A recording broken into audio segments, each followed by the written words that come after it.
Star জলসায় অল্প কয়েকদিনের মধ্যেই তোমরা একটি নতুন ধারাবাহিক দেখতে পাবে। হ্যাঁ বন্ধুরা, 2 শালিক এবং রাঙামতি তীরন্দাজের পর এই শীতের ভেতরেই তোমরা আরেকটি নতুন ধারাবাহিক দেখতে পাবে। আর এই ধারাবাহিকটি হবে রাজ চক্রবর্তীর প্রোডাকশন হাউসে। রাজ চক্রবর্তী ইতিমধ্যেই নতুন একটি ধারাবাহিকের কাজ শুরু করেছেন। আর এই ধারাবাহিকের জন্য এমনটা শোনা যাচ্ছে যে উষসী রায় নাকি সিলেক্ট হয়েছেন, কিন্তু এখন পর্যন্ত তিনি ফাইনাল হননি। উষসী রায়ের এখানে মক টেস্ট, লুক টেস্ট নেওয়া হয়েছে। সব কিছু ঠিকঠাক থাকলে উষসী রায়কেই আমরা হয়তো এইখানে প্রধান চরিত্ররূপে দেখতে পাবো। আর তার বিপরীতে আমরা অভিনেতা সুস্মিত মুখার্জিকেও দেখতে পেতে পারি। তবে আরও কয়েকজন অভিনেতা কিন্তু এখানে মক টেস্ট এবং লুক টেস্ট দিয়েছেন।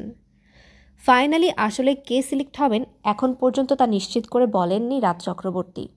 তবে আশা করা যাচ্ছে উষসী রায় এখানে প্রধান চরিত্রে অভিনয় করবেন। তোমরা উষসী রায়ের কামব্যাকে কতটুকু এক্সাইটেড কমেন্ট করে অবশ্যই জানাও।